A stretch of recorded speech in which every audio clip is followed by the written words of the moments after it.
flirting with disaster in a recent article.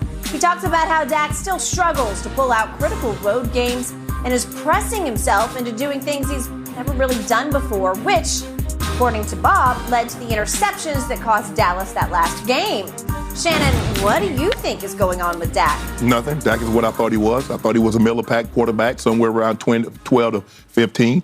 Some people think he's a top 10 quarterback, top 5. I've never viewed Dak as that. It's not special. Dallas drives in the fourth quarter in overtime. Punt, into regulation, turnover on down. Dak has 3 game-winning drives in the past 4 seasons.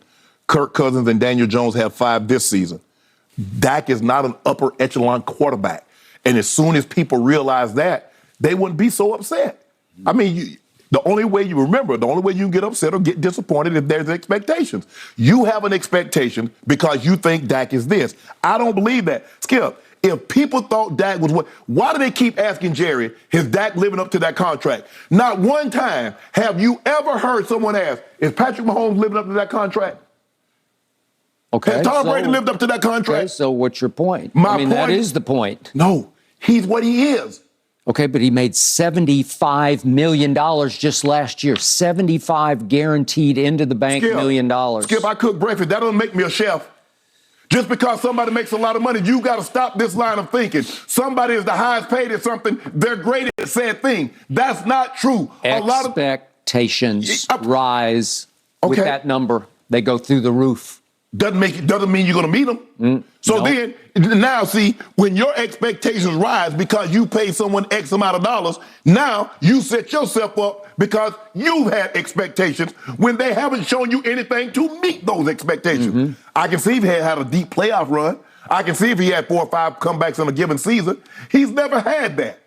But your blind loyalty and love has blinded you again. You can't see the forest from the trees. Even as I cut trees and give you a path to look right through it, you still will not. Are you saying me or just people in general? I'm talking about you. Well, I don't have any blind loyalty to Dak Prescott. The Cowboys. I did for a while. But the thing, look, Cowboy, what are y'all, country? What are y'all, nation? What do they call you guys? Like, we got Bronco country. Nation. Yeah, okay. Raider Nation and Redskin. Sorry. Washington, whatever. I don't know what they can't call Commander Nation now. I don't know what they're going to call themselves now, Skip. Chiefs Kingdom. Yeah, right. So y'all, Cowboy Nation. Okay. Yes. Skip, Cowboy Nation is flawed. Y'all have you talk about blinders, because no matter what, you guys always see the glass is half full. So no matter how bad things look, and guess what? Next year, we're going to come back. Jerry says we're going to do this, this, and this, and we're going to be, no, you're not. Skip, Dak is what he is. Dak is not a top 10 quarterback. I don't view him as that. I've never viewed him as that. I've tried to keep my expectations of what I believe he is somewhere between that 12, 15 ranking. You wanted to put him into the top 10, and you put him there because he made $75 million one year. Well, I didn't put him in the top 10 because he made $75 million. Where you put him in the top 10 then? No, I put him on the edge of the top 10 going into this year, hoping that he could achieve like 12th best. Okay. That's where I got him. Okay. All right. So the Athletic is assuming that 2 things are operating here. It well could be the contract, number 1, check. And number 2, Cooper Rush's win streak. Check, check, check. Because all of a sudden, as I told you, when it happened, the bar keeps going up, up, up, and up. And when he comes back, he's going to get 2 gimmies at home. No team in this league has had 2 easier home games back-to-back than Lions and Bears. And I know Justin Fields is taking off, but it's not equating to victories for them. They did win the game at New England. That was highly impressive, and they came close against the Lions, but they lost. Justin Fields is phenomenal as a runner. I didn't see this at Ohio State. I didn't see anything.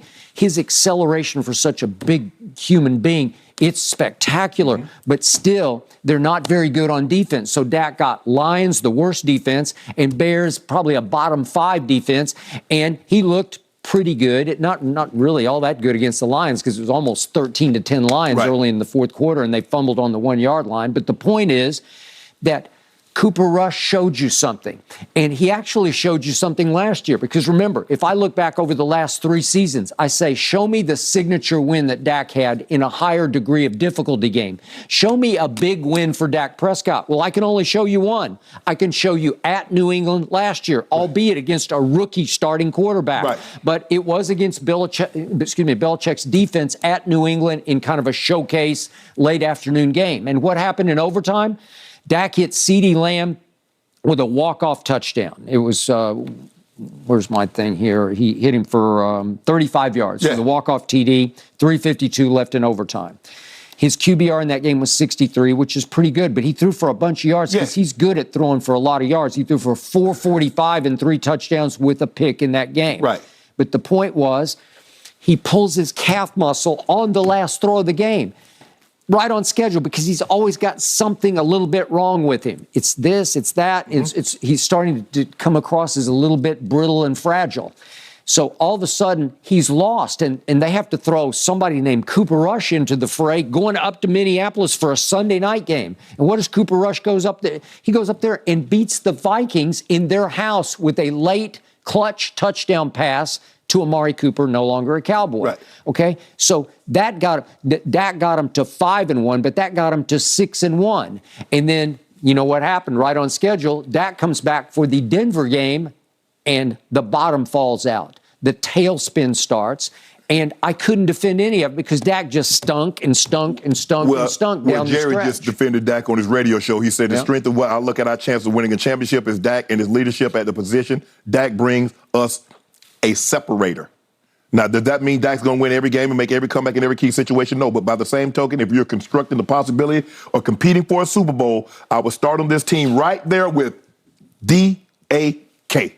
He's that integral to us really being able to have the year we want to have. Okay, so what you think and what Jerry thinks, there you go. You're stuck with it. You have to defend it. You have to support it. You have to prop it up and hope that he rises up to that level. But you know what I would do if I was Jerry? I'd be looking to trade Dak, and I'd start Cooper Rush, and let's see where you go.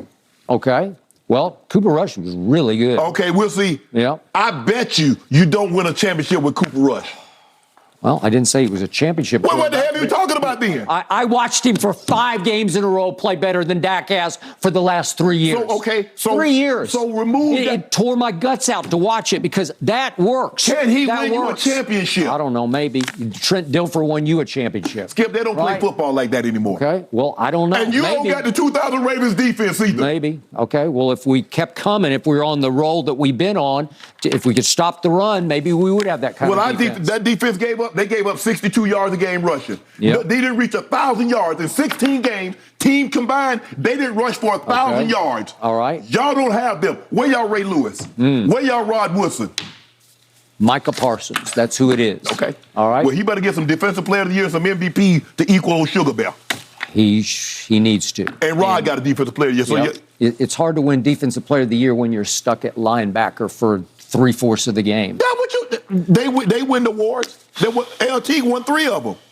Yeah, but he wasn't a linebacker. He was an edge rusher. He was a 3-4 linebacker. But he stood up on the edge and he rushed the passer. That's what he did better than anybody. He dropped in coverage. It was rare. I watched his whole career. It was rare. He rushed the passer. And he stopped the run like a demon stops the run. Yep. Okay. 2 big things that folks will be watching closely when the Cowboys take on the Vikings. How is Micah Parsons used, and what is Dak's relationship with those receivers after his comments earlier this week? All right, gentlemen, moving on. The NFC East, man, it's proving to be the best division in the NFL this season.